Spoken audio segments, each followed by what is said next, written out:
Get ready to do life and business on your terms and truly live your big ticket life.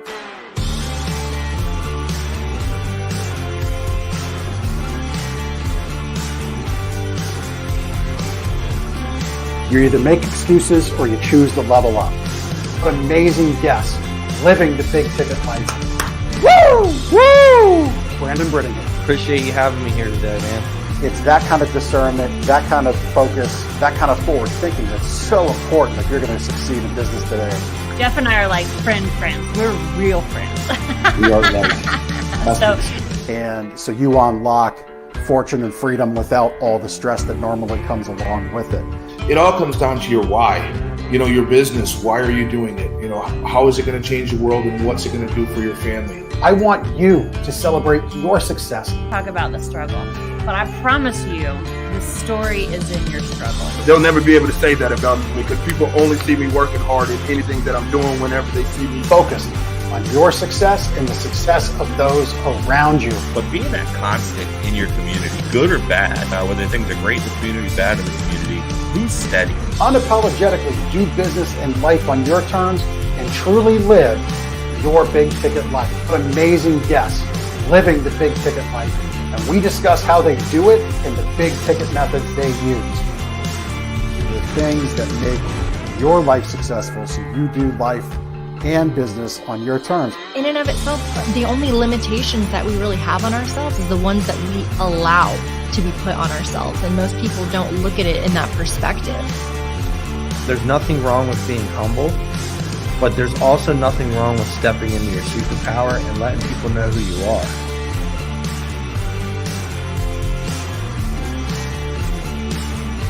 Get ready to do life and business on your terms and truly live your big ticket life.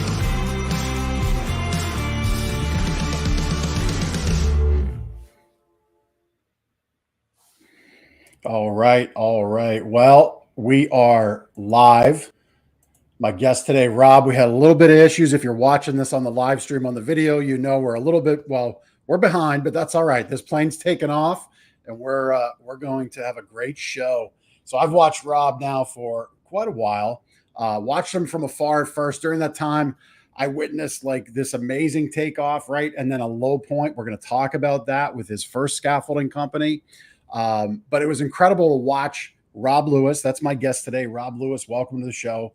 Incredible to watch him bounce back, pivot, and in that pivot, help his wife open up her own business, a crystal shop, which is a really cool business in and of itself. A lot of neat things to talk about there.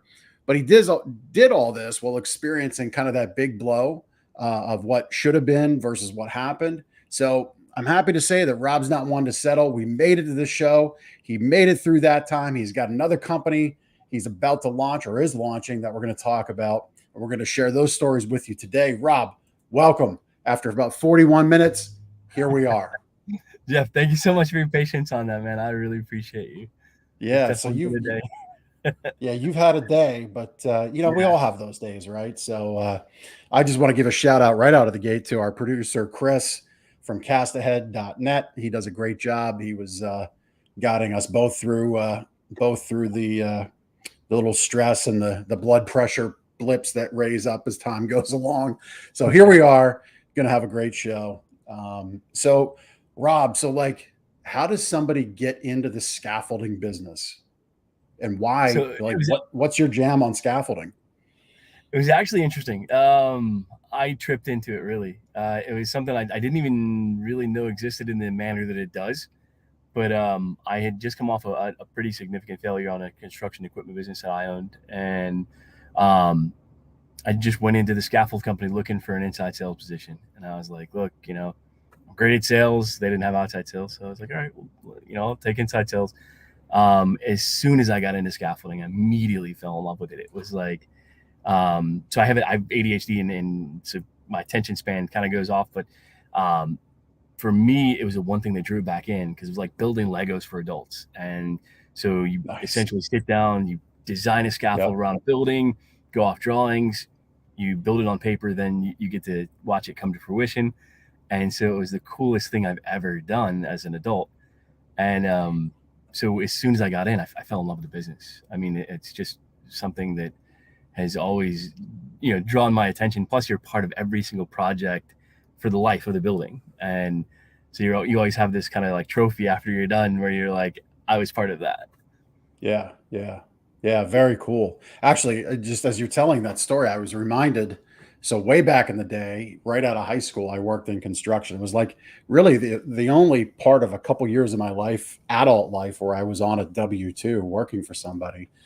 And we got caught up on the roof. I was in roofing construction, and I got caught up on the roof without scaffolding around because the stucco crew was behind, so we had to be lanyard off. We got stuck in this ice storm. I ended up sliding off the roof, hanging from the secure safety devices. So, like, I really wish there were pro scaffolders back then, because that was a very scary moment, as you can imagine.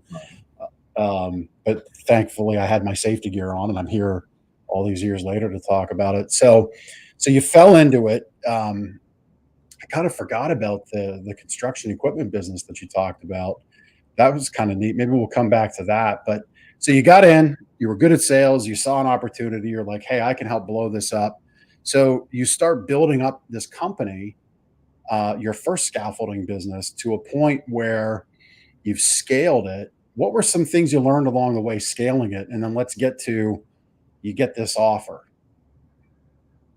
Yeah. So that's part of what I do best. Is I build companies. My my viewpoint on companies is I dissect it from a point where nobody else looks at it. Where, okay, what are we doing differently?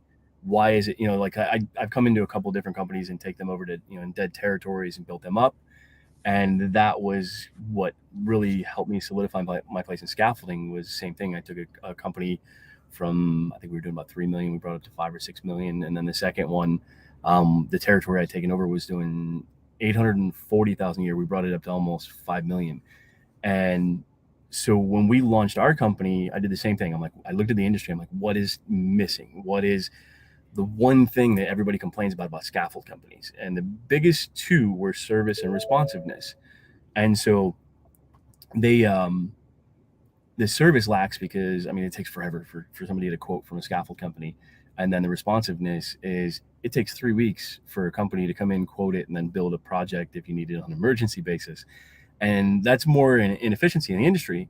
So we dissected the entire industry as a whole. And we're like, okay, how do we fix that? What does that mean for us if we fix that? And then how do we sell that, right? Like, how do we go into the contractors and be like, hey, look, this is what we do. This is how we're going to be different. And then we had to back it up. So as we started to build the company, that's exactly what we built it on, was service and responsiveness. And because we did it that way, we started growing, 50% quarter over quarter, 5 straight quarters. And in our third quarter was when, United Rentals caught attention and was like, wait, hey, you guys are, filling a void that we have right now, which was by design. I mean, we built the company specifically for acquisition. So Right. I've dissected their business model for the last 20 years. When they stepped out of their business model, I knew that we could capitalize on it. And so we built Peak specifically for acquisition by United Rentals. But it just happened a That's lot. very smart. Yeah. So was it simply, and by the way, if you're listening to this, if you don't know who United Rentals is, you're going to know now. It's kind of like, I've never seen, like, our friend Jessica Stroud, right? She has this gorgeous pink Jeep Wrangler, right? Or Jeep Wrangler, like the 4-door one. I think it's still called a Wrangler. But like, if you've never seen a pink Jeep, yeah. Now that I've said it and you've heard it, you're going to see pink Jeeps all over the place. United Rentals, you go by any like major construction project in your town, you're going to see the blue and white sticker, right? Yeah. You'll see it now. That's a big company. They're a multinational company, correct? Yeah. So they're a $20 billion publicly traded company with just under 1,200 locations, about 18,000 employees. Yep. Yeah. So, I mean, I love the fact that you said we're going to build a company for acquisition, right? Because so many people, like, they just get into their business and they're happy to be their own boss, right? Then they become this chief everything officer that's just running around, like, hating life because they realize invested so heavily into this business that they're kind of back to just having a job, but they're responsible for the taxes, the payroll, the light, the power, the AC. They're responsible for all the things, but they don't really own the business. The business owns them. So I love how you built for acquisition. You identified that service responsiveness. But then I think the smarter thing is you said, do people even care about this? Do people care that your company addresses these voids? So those voids again were the service and the responsiveness. And was there a second one?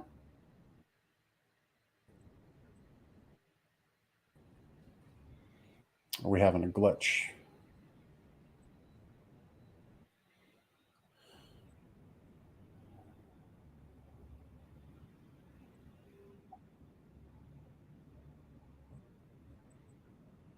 Yeah, Rob, I'm not Service able responsiveness. to. Safety is obviously. Oh, there we go. I'm sorry. What, am I losing you? I'd lost you there for a minute. Try to. Yeah. I was trying to make sure I wasn't have Wi-Fi issues because I'm on the good Wi-Fi.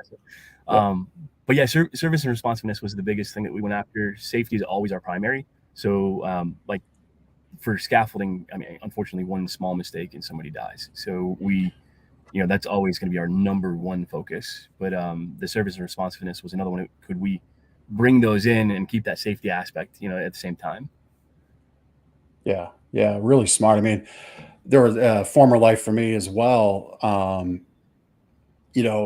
worked for a represented a mattress company, large company, and we always had a problem with. It wasn't a big problem, but it was a problem with like the bags and the mattresses rip, and you get these rips and tears and scuffs and little rub marks in the shipping handling process. And customers always said, hey, you need thicker bags, you need to do this. And the reality of it is addressing that problem just by giving new product and replacing it was a cheaper cost than putting a brand new bag on the 98% of product that didn't get damaged, right? But 100% of product would have a new increased cost. Nobody wanted to pay the new increased cost, right? Nobody cared about that problem big enough to pay the price. So really smart how you approach the opportunity in the market to say, hey, this is where the void is. Will people pay for it?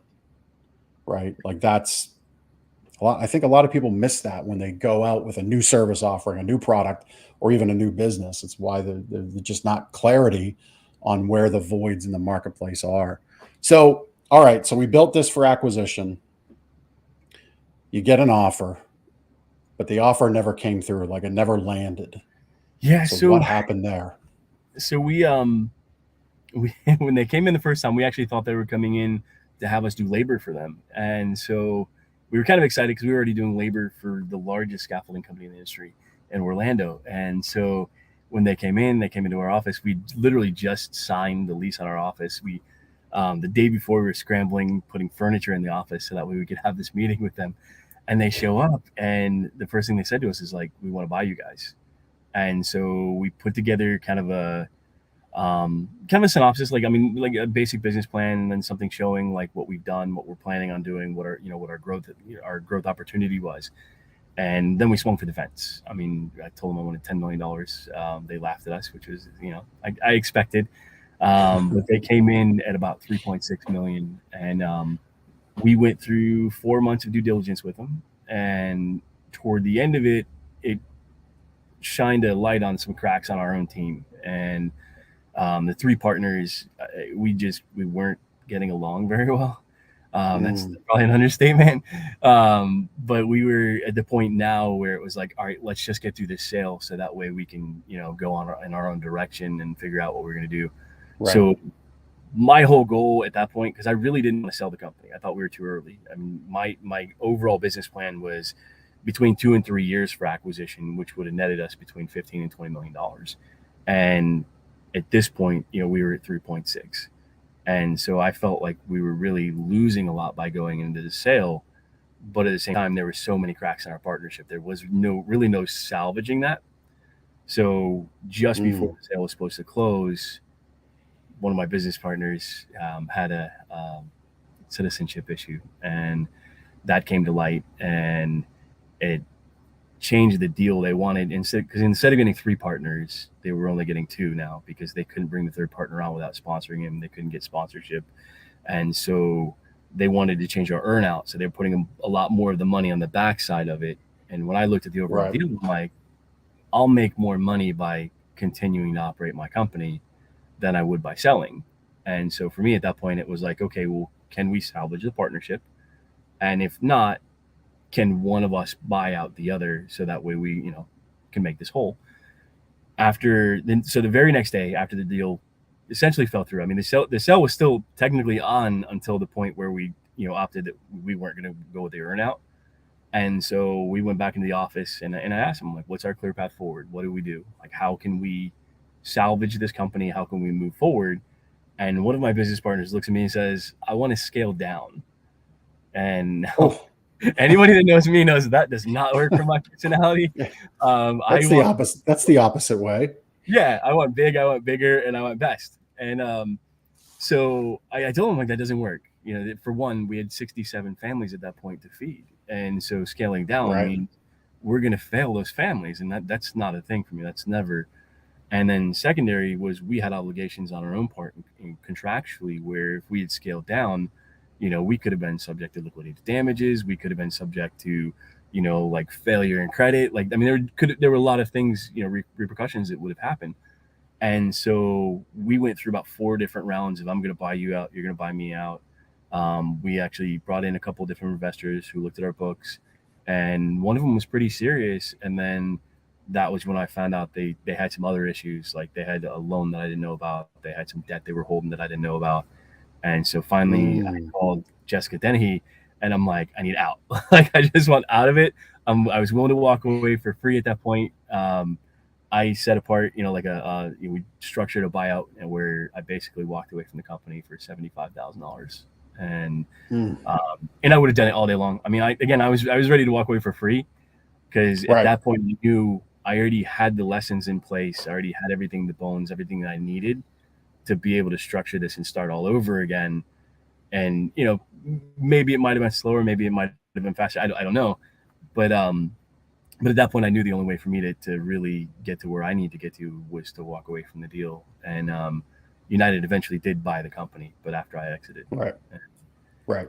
That's been a train wreck to watch. So that's been interesting. Yeah. So United did go back and buy it, I would imagine, at a lower price, because they automatically didn't get you. And so now they bought a headache, really, is what it sounds like. Yeah, they bought the company for purchase of assets only. So basically my partners made no money from it. And that's the worst way to do a deal. Yeah. I mean, again, I was offering them at the point, I think at the top point we offered $500,000 each, and then I went down to $250,000 each when I figured out the debt. And then at that point it was like, I could create it all over again for half of what I would have paid them. And that's what we're doing now. Right. Yeah. I mean, purchase of assets, I mean, it's always good if you can, get your, you want to get your equipment, the tangible things paid for, but by and large, those things depreciate in value. You get paid market rate for them. I guess as of this recording of this episode, we're in an anomaly of where things are overpriced almost everywhere, but that's going to end. So it's not really a great way to structure a deal. I mean, I suppose for those listening, the big takeaway here, I'll go back to when you shot the first offer out at 10 million, you shot that out because you kind of broke the rule of, I'm not going to buy it and sell it. Right. Like, in negotiating, like, you shouldn't take both sides. You're either the buyer or you're the seller. And often when you do both sides, you end up negotiating against yourself, but you hedge that when you say, well, I'll take $10 million. And then you quickly get down to brass tacks, right? I mean, right. My guess is there wasn't a lot of back and forth from 10 million to 3.5, right? No, none. Yeah. They pretty much came right in. Originally they thought we were only $1 million company. And so when they were planning to make their offer, and we started going through, we put them in touch with Easier, did our accounting. And so we put them in touch with Trevor and Kale and the Easier team, and said, like, these are our books. This is what we do. These are our numbers. They speak for themselves. And so when they went through our numbers, they went from $1 million to, it was 3 million, and we kept our AR, so it was like basically 3.6. But then we ended up, we ran up some debt on the assets, which ended up, it would have been significantly less, but they had more on the earn out that we would have. So it was structured well enough to where we would have walked away over 3 years. I would have made about 1.9, maybe, give or take. And yeah. So you went from about 750,000 a year to 75 one time. Oh yeah. Oh, that was a tough pill to swallow, because it was like we had a pool picked out, we had a new car picked out. We were like, all right, we're gonna pay off all our debt. I'm like, started looking at different, like different programs and stuff. Like, okay, how do I elevate myself? And then you come to the quick reality, like, oh, we're broke again. And so we opened the crystal shop with, like basically half of the money. We ended up I bought my wife a car, and that was like one of her dream cars. So I was like, look, I said she needs to get something out of this, because she's not getting her pool. So right. So we bought the car, and then we spent the rest of the money building the crystal shop. And that was interesting too. The day we opened, we actually had $25 left in our account, and so it was a huge leap of faith. That was, and we joked about it. We're like, all right, if nobody comes in today and nobody buys from us, like, we're eating ramen noodles tonight. And the first day we made, $1,200-1,300, something like that. And then and now, we've got almost $1 million in inventory paid off. So, I mean, it's been, but we've poured all of our money back in. I learned that lesson through Peak. Was we started running up some debt, and really it was getting unmanageable. And so when we built the crystal shop, that's what we said. We're like, we're gonna operate this, but we're gonna bootstrap it the same way that we did in the company, except for instead of taking money out of the company, we wrapped everything back, back into it. Right. Yeah, very smart. So the crystal shop, right? Like, obviously, you know what it is. It's your business. It's your wife's business. And kudos to your wife. I mean, obviously, you guys, I'm going to say, obviously, I'm assuming, but you have a powerful relationship because you went through a lot of stress.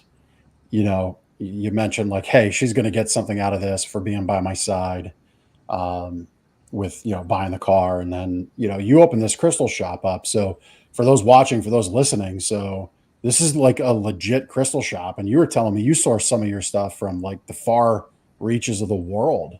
So who's the person that's walking into your crystal shop and buying these items from you? What are they getting? So there's a few different facets of that. It's so on the crystal shop itself, like in the shop, our demographic is about 75% walk-in, usually 15 to 21-year-old, and then 25% is crystal buyers. So the younger group buys mostly bracelets, pendants, tumbles, that under $30, kind of like price range. And then the crystal buyers will go anywhere from, $10 up to, we've got pieces in there for $12,000. But we do source everything directly from where it comes from. So I buy from Indonesia, Pakistan, Mexico, Madagascar, India, and I know I'm missing a few in there. But we deal a lot with the actual craftsmen in those countries, that they'll go into the mines, pull the material out, and then they'll carve it, shape it, polish it, and then send it to us. And it allows us to keep authenticity, but it also allows us to keep, like, our the margins are better that way, because we're dealing directly. There's no middlemen. There's no, and shipping's not as cheap as it could be, but I underestimate. What's that? But I would imagine you're getting pieces that your competition, I don't even know who your competition is. Is there like a national competitor for crystal and gem shops? There's not. It's kind of an interesting market, because we have other crystal shops locally, but we're not really competitors. Like, we're all friends. So we actually end up buying from each other. So, they might get a deal on some stuff. I might get a better deal on some stuff, or they might have something I can't get.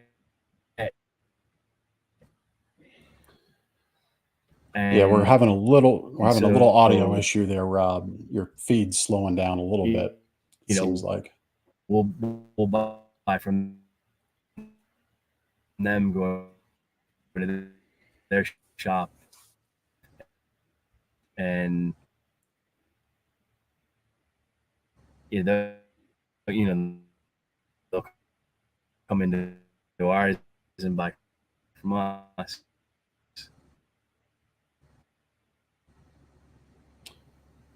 Yeah.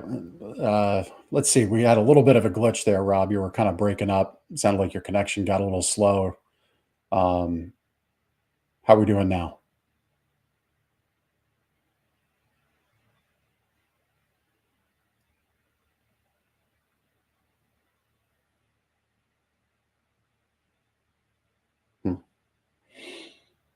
All right. Seems like we have a little bit of an issue with Rob. Rob's had a heck of a day. He's been a trooper to try to make it, get through this show. Don't blame him at all. So I'm going to just kind of give a little bit of a summary of what we were going to cover, and then we'll see if Rob can get back on. And if not, we'll just wrap up the show that way. But anyway, like this crystal shop that Rob has, very, very interesting business. Like he was sharing, he sources these items from all different parts of the world, buys them direct. So really the experience there is he gets to show his customers things that you wouldn't see in other shops because of his direct connection. So that's very, very unique. Um, it was very cool to see them open that shop up amidst the ashes. And you heard him say, I mean, like literal ashes. I don't think he would think that's an exaggeration that I'm saying it that way, from the way the scaffolding business wrapped up his first one. But I wanted to bring Rob on because this is a guy who does persevere. So they built a crystal shop. That's been going very, very well. They're very happy with the success of that. But this new company, Alpha Scaffolding, that he's launching, he's really excited about. Looks like he's got all the operational procedural stuff in place and is very excited. And that's what I wanted to really talk about next with Rob was bringing, sharing with you the story of Alpha Scaffolding Company, because that's kind of like rising out of the ashes, the phoenix, if you will. Didn't give up on his dreams, knows he can bring something to the market that has value, fills a niche. And this one, he is definitely building for acquisition. And there's no doubt in my mind that he'll see that happen because he's learned, right? He's learned the lessons, unfortunately, the hard way, which in entrepreneurship journeys that we all walk and we all have, it seems that's the only way to learn at times, is the hard way. But this is a guy that really is going to get it done, and I have no doubt about that. So what we'll do is we'll just plan to have. There's Rob having some big ticket life moments, right? We always talk about life and business on your terms around here. He's a big Tampa Bay Buccaneers fan. Down the road, we'll have Rob back on, and we can get him to share the success of Alpha that he'll have experienced by the time he can get back on the show. There's Rob with Mark Zalmanoff, another fellow member of Apex. Some of the names that he was referencing: Jessica Dennehy, Cale Goodman, Trevor Cale, all great Apex people that were all in a network together. That's another recipe for success in life, right? Is, do life with people that get in your own herd of people. Obviously, I'm very pro Apex Entourage. Join the apex.com. If you want a personal intro, I'll make it to the right people that can get you connected. But be with people that get you. That is a key ingredient for success. And right there were Rob and Mark hanging out at looks like a Cowboys Buccaneers game. I know Mark is a Cowboys fan. Rob is a Tampa Bay fan where he lives. There he's looks like he's out front of the Florida Gators bus, but obviously living life on his own terms, doing business on his own terms, not one to just lay down and say, oh, well, I failed. I can't have success here. He's gone back at it a second time. And there's no doubt in my mind that Rob's going to have success with it. So with that said, I think we'll just wrap this episode up, unless we've got Rob back just in the nick of time. Looks like the video is a little bit stuttering. Yeah, I'm not able to hear you, Rob.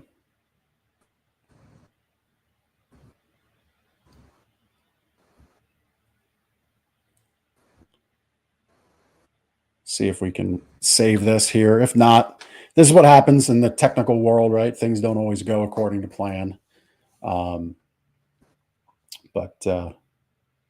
Yeah, it looks like his video froze again, which means his audio is frozen. So we're going to look to wrap it up. I appreciate you sticking in on this one. Can you know, you hear me? Just kind of how things go. But really appreciate you following the show, The Big Ticket Life. We wanted to get this one off because consistency does equal success in life, right? And I wanted to keep the schedule. So you heard a couple really great things at the beginning of the show about building a company, building for acquisition, finding that void in the marketplace, testing the marketplace to make sure it could be served. We talked about structuring an offer, and you know, we'll pick up with Rob in the future, but I really appreciate you guys tuning in with us this far, and we'll see you next week on The Big Ticket Life. Take care. Thank you so much for taking the time to listen to this episode of The Big Ticket Life. You've heard from another amazing guest living their own big ticket life, and now it's time to live yours. First, I'd love for you to take me up on my free gift to you. Claim your gift at gift.thebigticketlife.live. That's gift.thebigticketlife.live. See, all your life you've been told what is and what isn't possible by the loudest voices from the cheapest seats. It's time to finally do life and business on your terms. Sure, you've heard similar things, but without clarity on what can be done, it's easy to have your customers, employees, maybe even partners, and your spouse keep you from truly living a big ticket life. My big ticket methods shift you into that investor seat in your business, away from commodity and away from competition, into a market of one, so you can finally live your own big ticket life. So my gift to you is for you to book your discovery call today, where we'll uncover first the Chivo behaviors, those chief everything officer behaviors that hold you back, and why moving into the investor seat in your own business is critical. 2, we'll uncover the premium position that's up for grabs right now in your market that you're missing out on. And 3, which big ticket methodologies are just waiting to be dropped into your business to explode your sales and profits. So again, thanks for listening to this episode. I'd love for you to take action right now. Accept this gift. Book your call. Go to gift.thebigticketlife.live. Again, that's gift.thebigticketlife.live.